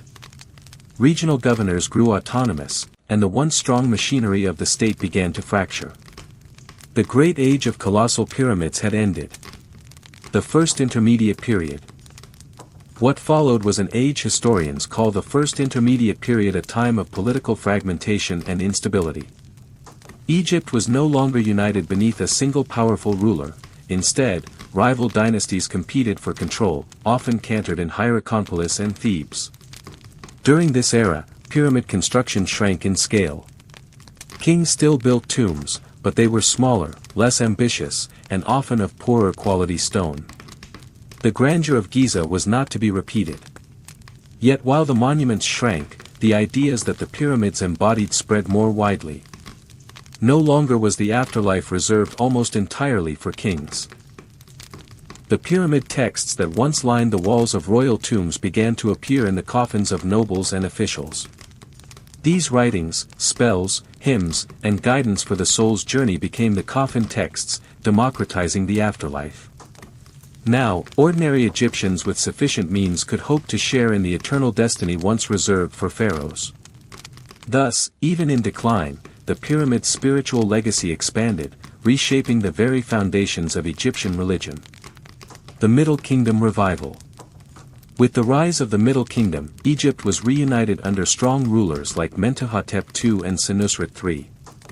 These kings sought to restore order and reclaim the grandeur of the past. Yet their approach to tomb building was different. Pyramids returned, but they were smaller and less durable. Many were constructed with mud brick cores rather than massive stone blocks, and today they stand as eroded mounds rather than towering monuments. Their symbolic value mattered more than their sheer size. What also changed was emphasis. Middle Kingdom rulers placed more weight on temples, on the role of the state, and on literature and culture. The pyramid was no longer the sole beacon of eternity. Instead, a more balanced vision of kingship emerged, one in which the pharaoh was still divine, but also a shepherd of his people, responsible for justice, fairness, and ma'at. The afterlife religion continued to expand, and texts once hidden within the pyramid spread even further, influencing common funerary beliefs for centuries to come. The New Kingdom and the rise of temples. By the time of the New Kingdom, the pyramid as a royal tomb had been abandoned entirely. Why this shift? In part, it was practicality. Pyramids, visible from miles away, were impossible to protect from tomb robbers. Even in antiquity, many of the Old Kingdom pyramids had been plundered, their treasures stolen, their mummies disturbed. The Valley of the Kings offered secrecy and security. Hidden tombs carved into rock, guarded by desert cliffs, provided better protection for the royal dead. At the same time, the pharaoh's emphasis moved toward temples. The great temple complexes of Karnak and Luxor, the mortuary temples along the west bank of Thebes, and the sanctuaries dedicated to Ammonius, Ra, and other gods became the new focal points of religious life. Here, grandeur and scale rivaled and even surpassed that of the pyramids, but now the emphasis was on living religion rather than eternal tombs. The Pyramid Age had ended, but the desire to embody eternity in stone had not. Tomb robbery and decline. Even with these shifts, the reality of decline continued. Tomb robbery plagued Egypt across dynasties. Desperate times and economic hardship drove many to plunder the very monuments their ancestors had revered. Priests, laborers, and even officials were implicated. By the late period, many pyramids and tombs were little more than hollow shells, their treasures long lost. The pyramids themselves suffered neglect. Their shining white limestone casing was stripped away over centuries, repurposed for building projects in Cairo and beyond. What remains today, the rugged, stepped cores, are but ghosts of their former brilliance. Yet even in ruin, they endured. Travelers from Greece and Rome, like Herodotus, marveled at their scale, spinning tales of their construction. For them, as for us, the pyramids were already relics of a distant, half-forgotten world. The legacy of the pyramids. Though the practice of pyramid building ended, their legacy proved immortal. They were more than tombs. They were symbols of an idea that human effort, when guided by faith, order, and vision, could touch eternity. The pyramids reshaped religion by democratizing the afterlife. They transformed politics, embodying the divine authority of kings. They inspired architecture across the Mediterranean and beyond, influencing not only obelisks and temples but also later cultures' fascination with eternal monuments. For the Egyptians themselves, the pyramids became symbols of their golden past, reminders of the ancestors who had harnessed stone and time to build stairways to heaven. And across millennia, their influence spread far beyond the Nile.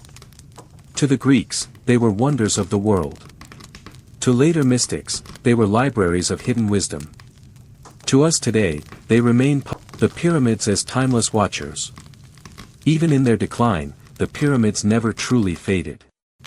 They continued to rise above the desert, silent witnesses to dynasties, invasions, and empires. They saw the Persians march across the Nile, the armies of Alexander the Great, the legions of Rome, the caravans of the Islamic Golden Age, and the explorers of modern times. Weathered, scarred, and stripped of their outer glory, they still endured testaments to a civilization that refused to vanish. The desert winds may have buried temples, cities, and villages, but the pyramids refused burial. They remained above the sands, guardians of a memory too vast to erase. Reflection. Close your eyes.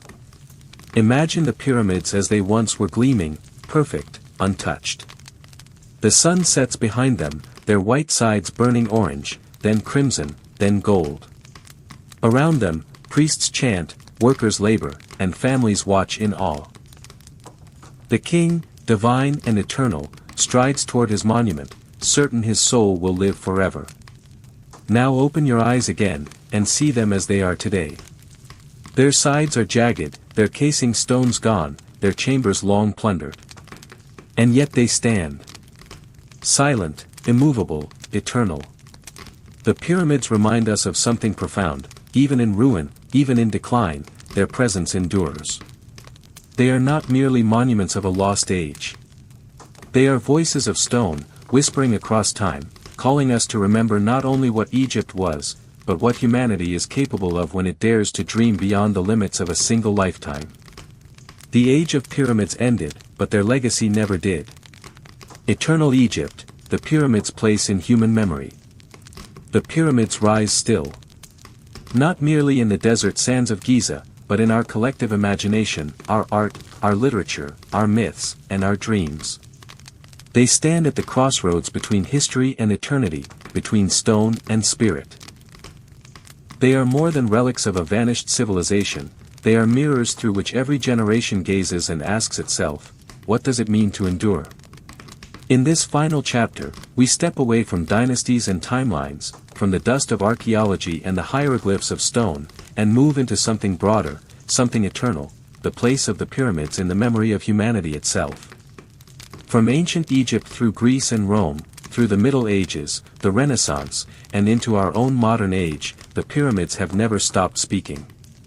Their voices echo in whispers of wonder, in theories of mystery, in stories of gods and kings, and in the human longing for permanence against the tide of time.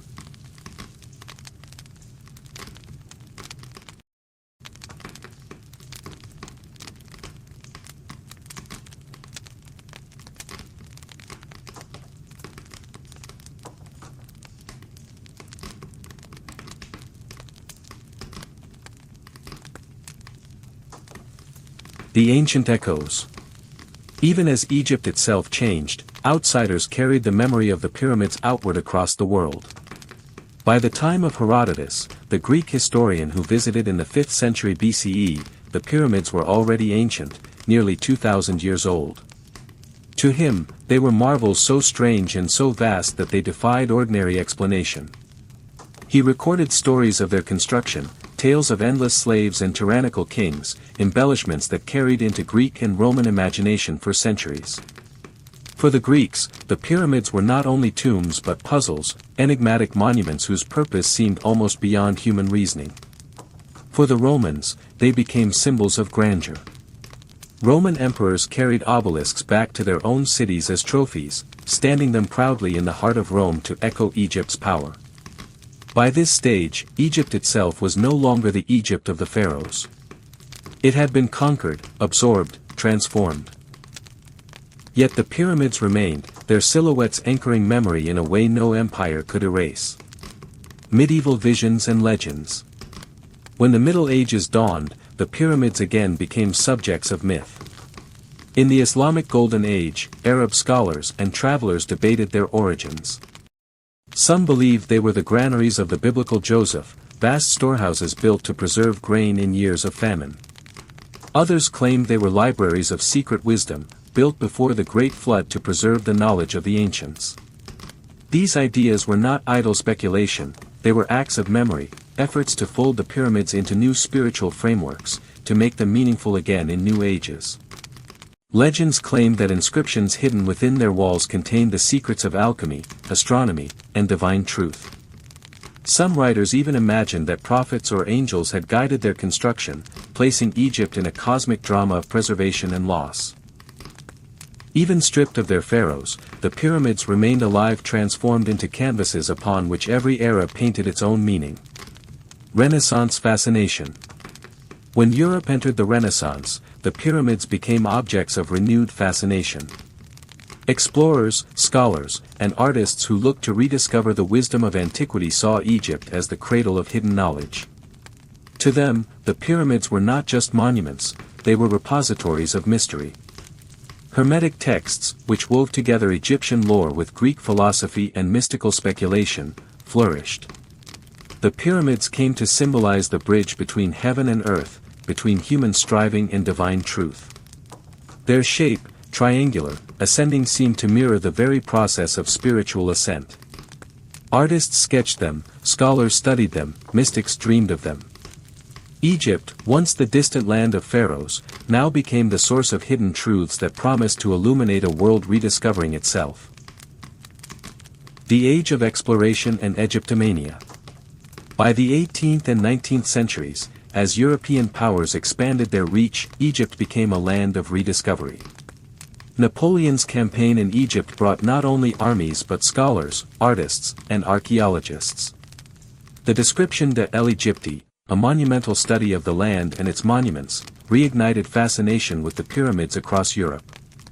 Soon, Egyptomania swept through the Western world. Obelisks were transported to Paris, London, New York. Pyramidal shapes began to influence architecture, gardens, and funerary monuments. Writers and poets wove the pyramids into their works, casting them as symbols of timeless endurance or gateways into forbidden wisdom. The pyramids were no longer simply Egyptian. They had become global symbols, woven into the imagination of nations far from the Nile. Modern science and ancient mystery. In the modern age, archaeology brought new tools, new precision, and new discoveries. Scholars mapped the pyramids, measured their stones, studied their alignments.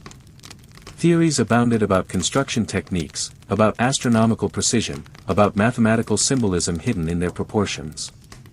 At the same time, the pyramids became the focus of a different kind of imagination, the realm of mystery and speculation. Some saw them as energy centers, mystical batteries that harnessed cosmic forces. Others claimed alien architects, or secret chambers yet undiscovered. Documentaries, books, and films transformed them into stages upon which every possible theory could play. Even in the 21st century, as satellites and laser scans probe their hidden depths, the pyramids continue to inspire awe. We may know more than ever, yet their enigma remains. Perhaps it is this combination of science and mystery, of precision and wonder that ensures they never fade from memory. Symbols in a global age. Today, the pyramids are not just Egyptian monuments. They are human monuments. They appear on postcards, in films, in video games, in dreams. They are icons as familiar as the Eiffel Tower, the Taj Mahal, or the Great Wall of China. But unlike those, the pyramids carry with them a weight of time that dwarfs most of history itself. They are older than Rome, older than Greece, older than Stonehenge. They remind us that civilizations rise and fall, yet human vision can carve permanence even into the shifting sands of history. For Egyptians today, they remain national symbols, proud emblems of a culture that has given the world some of its greatest wonders. For humanity, they stand as one of the 7 wonders of the ancient world, the only one still standing, bridging the distant past with the living present.